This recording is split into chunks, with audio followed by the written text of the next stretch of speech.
नमस्ते भाइयों।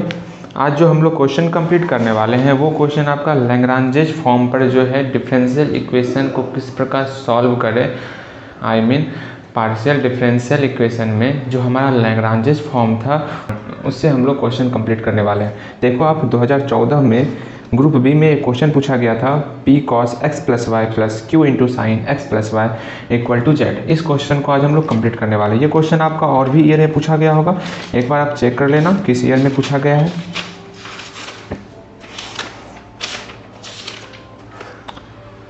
ठीक है, हाँ आपका 2011 में भी पूछा गया ये क्वेश्चन। देखो यहाँ पर। अच्छा, ये सारी बातें तो होती रहेंगी, हम लोग पहले क्वेश्चन को सॉल्व करते हैं। फटाफट से पहले हम लोग क्वेश्चन उतार लेते हैं। आप क्वेश्चन को बड़े ध्यान से देखो, ठीक है। अपने सारी ज्ञान इंद्रियों को इस क्वेश्चन के पीछे झोंक दो, ठीक। अब इस क्वेश्चन में देखो, ये जो है मेरा P P plus Q Q equal to R का रूप है, which is the form of किसका है, P P plus Q Q equal to R. तो यहाँ पर ये कैपिटल पी कौन है, ये तो स्मॉल पी है। स्मॉल पी का जो मल्टीप्लायर्स होगा, आई मीन ये कॉस एक्स प्लस वाई यही आपका p है, and sine x plus Y ये आपका कैपिटल Q है। तो यहाँ पर लिख लो here capital P equal to cos x plus Y and capital Q equal to sine x plus Y. That's clear. And R equal to ये आपका Z R के जगह पर है। ये तो आपका लैग्रांजेस फॉर्म था, उस अनुसार हम लोग किए। अब मैंने आपको इसको बनाने का 3 स्टेप बताया था। पहला स्टेप क्या था कि हम लोग ऑक्सिलरी इक्वेशन लिखते थे। क्या था ऑक्सिलरी इक्वेशन, dx बटे p equal to d Y बटे q equal to d z बटे आर। ये मेरा ऑक्सिलरी इक्वेशन था। पहले हम लोग इसी को लिखेंगे। तो लिखो इट्स ऑक्सिलरी इक्वेशन इज, क्या है ऑक्सिलरी इक्वेशन, जो मैंने यहाँ पर लिखा हुआ है। अब इस इक्वेशन में बारी बारी से हम लोग p का वैल्यू, q का वैल्यू और r का वैल्यू पुट करते हैं, ठीक है। अब वैल्यू हम पुट कर चुके हैं p का, q का और r का। अब हमको यहाँ पर सेकेंड रूल लगाना है। मैंने आपको सेकेंड रूल बताया हुआ है। सेकेंड स्टेप में मैंने आपको 3 मेथड बताया था सॉल्व करने के लिए। पहला था आपका ग्रुपिंग मेथड, सेकेंड आपका मल्टीप्लायर्स मेथड एंड थर्ड आपका कॉम्बिनेशन मेथड। तो पहले देखो क्या किसी का ग्रुपिंग करने से क्या ये बन रहा है। जैसे हम इस दोनों का ग्रुपिंग कर लिए, यहाँ dy है तो यहाँ x और y का फंक्शन आ रहा है। इसका इंटीग्रेशन आसानी से नहीं होगा। तो क्या करोगे आप, इसका तो आसानी से हो जाएगा, लेकिन इस दोनों में कोई भी हम एक लेंगे। चूँकि x है तो यहाँ x और y दोनों फंक्शन है, मतलब दोनों फ्रैक्शन है मेरा, x और y दोनों का फंक्शन है, ठीक।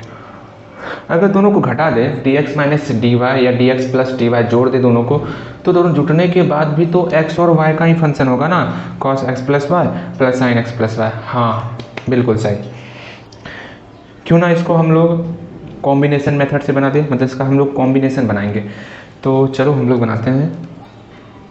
इट्स फ्रैक्शन इक्वल टू, अब आप बोलोगे भैया दोनों को, आई मीन यहाँ पर अगर हम अंश से अंश को जोड़ेंगे और हर से हर को जोड़ेंगे, क्या वैल्यू का मान जो इसका वैल्यू आएगा क्या वो डिफरेंट, आई मीन इक्वल ही आएगा, डिफरेंट भी हो सकता है। जैसे यहाँ पर 1/2 और 3/6 है, दोनों तो इक्वल है।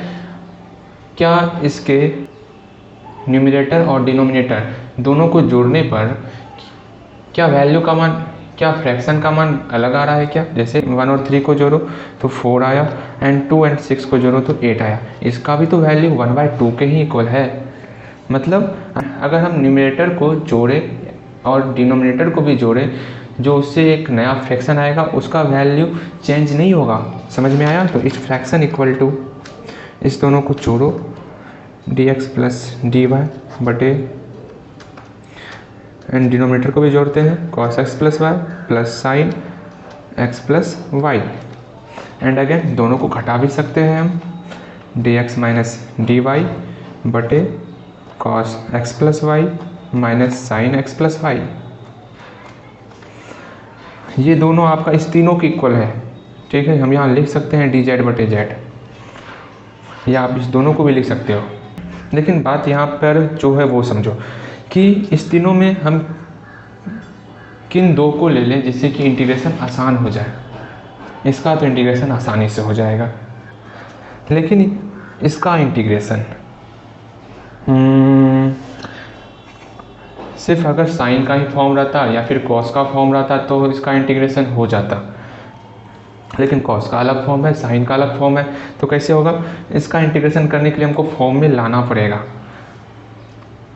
अच्छा, वो सारी बातें बाद में होती रहेगी, हम लोग इसका फर्स्ट पार्ट और इसका थर्ड पार्ट को लेते हैं। तो taking first part and third part from equation, इसको कोई इक्वेशन मान लो ना, इसको हम लोग फर्स्ट इक्वेशन मान लेते हैं। तो लिखो, अब यहाँ ध्यान दो, इसका तो इंटीग्रेशन नहीं होगा, इसको इंटीग्रेशन करने के लिए इसको हमको पहले फॉर्म में लाना होगा। कैसे? समझो, ध्यान से समझना है यहाँ पर, ठीक। जैसे cos x plus Y plus sine x plus Y है, ठीक। अच्छा, हम लोग तो फॉर्मूला जानते हैं ना, क्या? Sine x into cos Y plus cos X into sine Y, ये फॉर्मूला होता है साइन x प्लस वाई का। देखो, ये साइन के फॉर्म में आ गया, सिंगल फॉर्म में, जिसका हम लोग इंटीग्रेशन कर सकते हैं।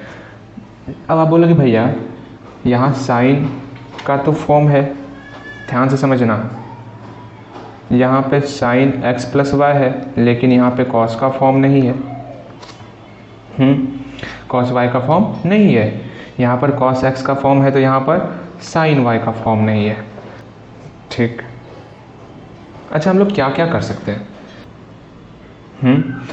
मान लो अगर यहाँ पर हम लोग मल्टीप्लाई 1 से करें, यहाँ पे मल्टीप्लाई 1 से करें तो क्या होगा?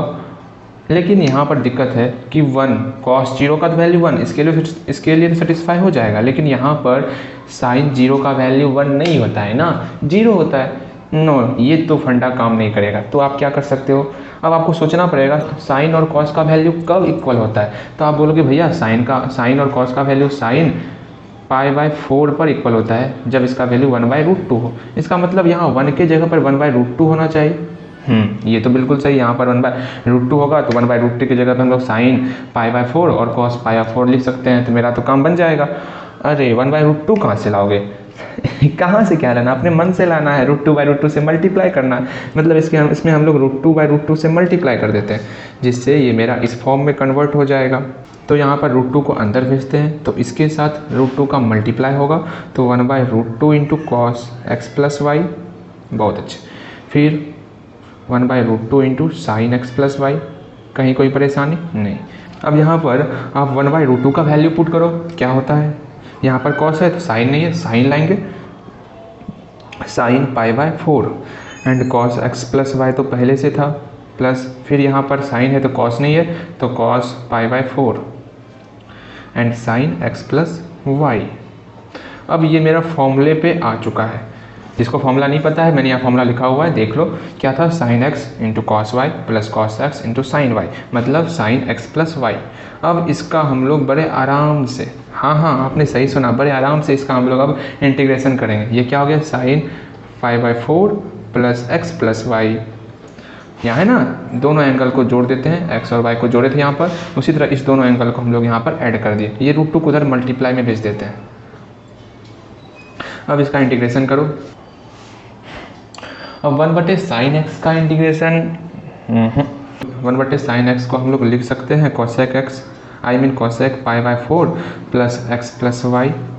ये तो हम लिख सकते हैं, इसमें कोई परेशानी नहीं है।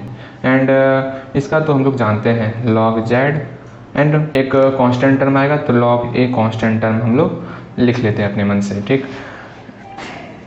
अब इसका इंटीग्रेशन करना है, इसका इंटीग्रेशन। अच्छा, क्या कभी आपने ऐसा इंटीग्रेशन किया हुआ, इंटीग्रेशन ऑफ cosec x का, integration of cosec x dx? बताओ, क्या आपने ऐसा इंटीग्रेशन किया हुआ है? अरे हम लोग पहले किए थे ना, इंटीग्रेशन ऑफ cosec x का फॉर्मूला ही तो होता है क्या, log cosec x minus cot x। क्या याद आया आपको? अब cosec x minus cot x मेरा tan x/2 के इक्वल होता है। क्या बीती बातें याद आ रही हैं या फिर मैं समझाऊं? मुझे उम्मीद है कि ये समझ में आ गया होगा आपको। अगर यहाँ कोई दिक्कत है तो cosec x को तोड़ो 1/sin x में, cot x को तोड़ो cos x/sin x में, फिर वहाँ से सब को सॉल्व करोगे ना तो ये आपका वैल्यू आ जाएगा। इसमें कोई प्रॉब्लम नहीं है, फिर वहाँ पर सबको तोड़ना हो जाएगा आपसे। ठीक, हम लोग आगे क्वेश्चन को सॉल्व करते हैं। तो इसका वैल्यू यहाँ से लिख लेते हैं हम लोग, log 10, जो ये एंगल था उसमें 2 से डिवाइड करना है, तो एंगल मेरा π/4 + x + y, इसमें 2 से डिवाइड किए इक्वल टू √2 को अंदर भेज देते हैं। इसमें बाहर क्यों रखे हो, z के पावर में चले जाएगा। ठीक है, बहुत अच्छे। ये तो log m + log m into n, यहाँ से हमको बस a का वैल्यू निकालना है। अब a का वैल्यू कैसे निकलेगा वो देखो, यहाँ पर 2 से मल्टीप्लाई कर दो ना, π/8 + x + y/2, आई मीन 2 से डिवाइड करना है। ठीक, इक्वल टू log z पर power √2 and multiplication of a, तो log तो कैंसिल, तो 10 π/8 + x + y/2 equal to z √2 into a। अब हमको a का वैल्यू निकालना है, तो आराम से हम लोग a का वैल्यू निकाल लेंगे। इस टर्म को इधर भेज दो, a को अकेला कर लो। चलो हम लोग a को अकेला कर लेते हैं। तो यह a इक्वल टू z पर पावर √2 था, 1/z पर पावर √2 एंड अगेन 10 का फॉर्म था, π/8 और प्लस x + y/2, शायद यही था, देखने तो मुझे। ठीक, यहाँ पर से तो मेरा एक कांस्टेंट का वैल्यू आया, इसको हम लोग u कहेंगे। मेरा मतलब मेरा u का वैल्यू निकल चुका है। डगर आधा सफ़र तय हो चुका है, अब आधा बचा हुआ है जिसको हम लोग को मिल करके तय करना है। मतलब हमको v का वैल्यू, मतलब एक और कांस्टेंट निकालना है इस टर्म से। अच्छा, अब किसको इक्वल करें, इस दोनों को तो इक्वल किए। अच्छा, इस दोनों को करेंगे इक्वल तो क्या हो जाएगा, अरे हाँ होना तो चाहिए, मतलब इसका आप डिफ्रेंशिएट करोगे तो ये टर्म आ रहा है। अरे हाँ, ये दोनों टर्म का हो जाएगा। कैसे, जब cos x का डिफ्रेंशिएट करेंगे तो -sin x + y and sin x + y का डिफ्रेंशिएट cos x + y, मतलब log के रूप में। हाँ यार, ये तो और आसान है। फर्स्ट और सेकंड पार्ट को लेते हैं इक्वेशन फर्स्ट का। ठीक, again from equation first taking first part and second part, that's clear. चलो हम लोग क्या था, dx + dy, बट फिर दोनों का प्लस में था। ठीक, साइन था या कॉस था आगे में, अरे कॉस था। अच्छा कोई नहीं, आपको दिक्कत ना हो, वैसे हम लोग लिख सकते हैं, लेकिन आपको दिक्कत ना हो इसलिए हम लोग ऐसे लिख रहे हैं। एंड अगेन dx - dy, फिर कॉस ही आएगा। फिर एक बार हम लोग चेक कर लेते हैं। ठीक है, इसको इंटरचेंज कर लेते हैं। इसका मल्टीप्लाई हम लोग इस साइड लेते हैं, तब ना इसका डिफ्रेंशिएट ऊपर पुड़ेगा, तो हम लोग वहाँ पर इंटीग्रेशन का रूल लगाएंगे, लॉग के रूप में इसका आंसर आएगा। इसका हम लोग इंटीग्रेशन कर लेते हैं। इसका डिफ्रेंशिएट ऊपर पुड़ दिया है, मतलब लॉग के अंदर नीचे वाला टर्म आ जाएगा, log cos x + y + sin x + y, that's clear. And इसका फिर से इंटीग्रेशन करो, x - y + k।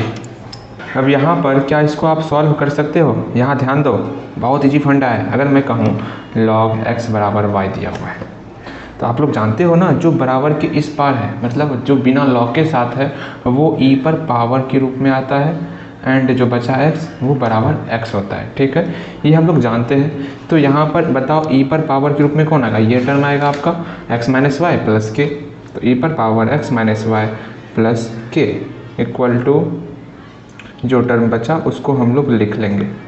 अब यहाँ पर हमको तो कांस्टेंट टर्म अकेला करना है, लेकिन कांस्टेंट टर्म तो यहाँ k है मेरा, तो इसको हम लोग लिख सकते हैं e पर power x - y into e पर पावर k, बिकॉज e पर पावर m + n का फॉर्मूला हो गया, e पर पावर m इंटू e पर पावर n। जो ये टर्म है इसको उतार लो, एंड अगेन ये मेरा कांस्टेंट टर्म है, इसको हमको अकेला करना है, तो अकेला करो। यही आपका, मुझे मैंने बताया था ना, मुझे बस कांस्टेंट टर्म को उसमें अकेला करना होता है। कांस्टेंट टर्म अकेला हो गया, वही मेरा u और v है, तो यहाँ पर e के निकल गया, तो e पर पावर -x - y, जिसका साइन चेंज हो जाएगा, जो प्लस में है वो पावर में माइनस में हो जाएगा, that's clear. And cos x + y + sin x + y, तो यहाँ से ई पर पावर के का वैल्यू ये निकला, ई पर पावर वाई माइनस एक्स। आप चाहो तो ई पर पावर के को कुछ अलग कांस्टेंट भी मान लो अगर दिक्कत हो तो, वरना हम लोग इसी को भी मान लेंगे, कोई दिक्कत इसमें नहीं है। तो इसलिए भी इक्वल टू ई पर power Y minus X into cos x plus Y plus sine x plus Y. That's clear. यही मेरा वैल्यू हुआ भी का। तो मेरा सॉल्यूशन क्या निकल गया, फाई यू भी इक्वल टू 0। तो यहाँ पर u का वैल्यू पुट करो, u कितने है, u कितना है यहाँ पर निकला हुआ है हाफ 1/z पर पावर रूट टू है ना, हाँ, एंड ये z है, समझना ध्यान से, 10 π/8 प्लस x प्लस y/2। ये मेरा u का वैल्यू एंड v का वैल्यू ये है, इसको लिख लो। ठीक है, मिलते हैं नेक्स्ट वीडियो में।